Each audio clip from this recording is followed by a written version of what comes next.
Bonjour à tous, bienvenue sur Événements littéraires, une page sur Facebook depuis janvier 2017 et également un site internet depuis fin février 2024. Je suis Évangéline Brunois, j'ai écrit plus de 1300 chroniques, cela représente environ 745 auteurs, je ne sais pas combien de maisons d'édition, mais je vais profiter de l'occasion qui m'est offerte pour les remercier pour leur confiance renouvelée pendant toutes ces années. Je vais vous lire une chronique que j'ai rédigée le 3 mars 2024 concernant l'essence de Zeus, les femmes, de Effie Papavassilou-Poulou. Paru le 2 septembre 2023 aux éditions 7e Ciel, 120 pages. Après avoir traité du rôle central des femmes dans la mythologie grecque par le biais, en premier lieu, d'Hélène, à l'origine de la guerre de Troie, puis en abordant l'influence qu'ont eue les mères sur la destinée de leurs fils, j'ai nommé les héros majeurs Hercule, Thésée et Persée, et en nous intéressant ensuite plus spécifiquement à Ulysse, aidé, instruit, guidé, aiguillonné par des figures féminines, déesses ou non, pendant tout son voyage, l'autrice, inspirée par Freud, Lacan, Heidegger, Aristote, Platon, entre autres, nous a offert dans son 4e essai une réflexion poussée sur la fonction maternelle, symbolique des femmes, pour nous exposer enfin, dans son 5e livre, les liens qui unissent les moires, les charites et les muses.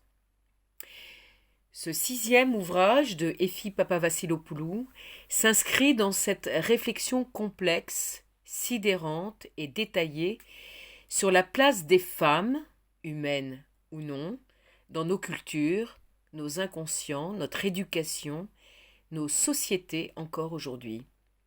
Pour comprendre ce qui se joue actuellement en termes de métamorphose de notre monde, d'un retour à des valeurs matriarcales originelles, encore faut-il avoir en tête un schéma clair des interactions et relations tissées entre les figures masculines de la mythologie grecque, dieux, héros, fils, etc., devenus modèles à suivre implicitement pour tous les petits garçons au cours des siècles, et leurs filles, épouses, maîtresses, sœurs, mères, d'essence divine ou non. Tous ces mâles ne sont-ils pas devenus ce qu'ils étaient destinés à être grâce aux femmes ? Leur gloire, leur suprématie ne les doivent-ils pas à celles qui, peu à peu, vont être assujetties, remisées dans l'ombre ?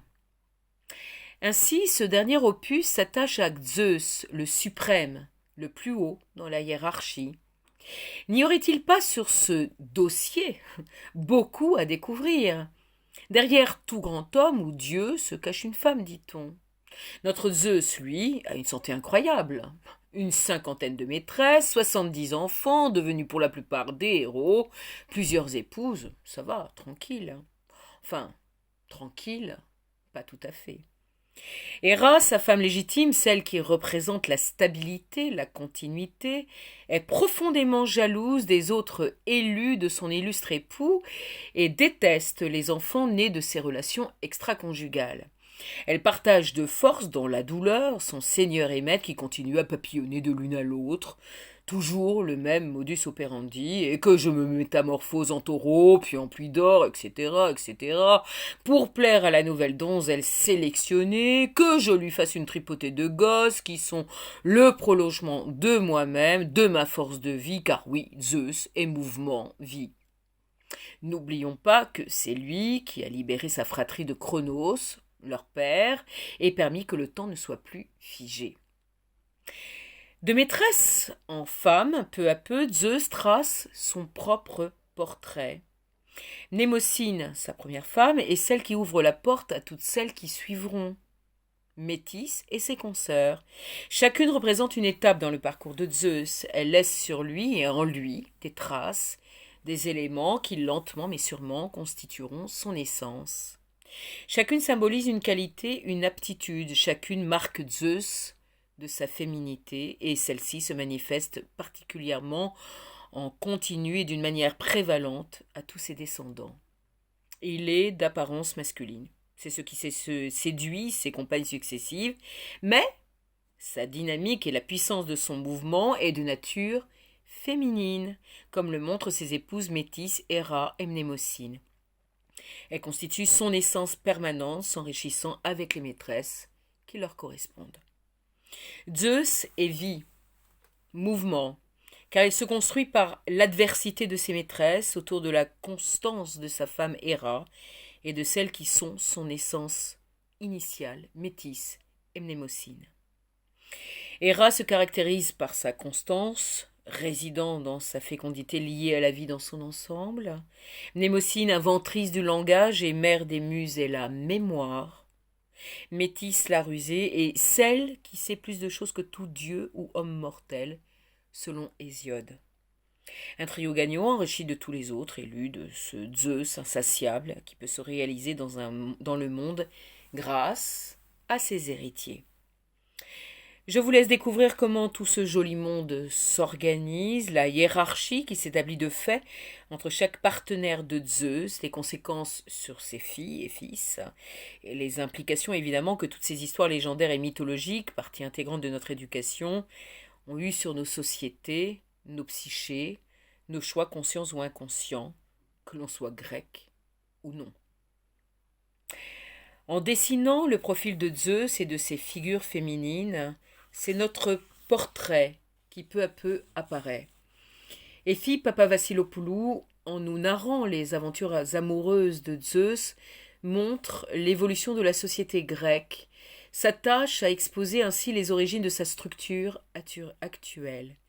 Les péripéties de la vie de Zeus, telles qu'elles nous sont parvenues, ont eu un impact réel sur notre propre conception de ce que nous sommes, sur nos interactions avec les autres, et participent de l'importance que nous, citoyens, accordons à notre évolution individuelle. En un moment de remise en question des valeurs patriarcales où les femmes ne se contentent plus du rôle ambigu qu'on leur a généreusement laissé jouer, il est toujours vital de se pencher sur ce qui fut pour envisager ce qui pourrait être. Nous ne souhaitons pas être cachés à l'instar des Étaïres qui furent des femmes libres, accompagnant les hommes dans les banquets et participant aux discussions. Leur importance bien réelle est masquée par une société bien patriarcale qui n'arrive pas à les gommer. On les perçoit derrière les grands hommes, un peu comme les déesses avalées par Zeus. Il est grand temps que nous soyons côte à côte avec les hommes, tous dans la lumière. Merci à Effie Papavassilopoulou pour sa confiance renouvelée. Je vous laisse découvrir la 4e de couverture ainsi que la biographie de l'autrice sur le site de l'éditeur ou sur le site Évanance littéraire. Merci infiniment, à très bientôt. Au revoir.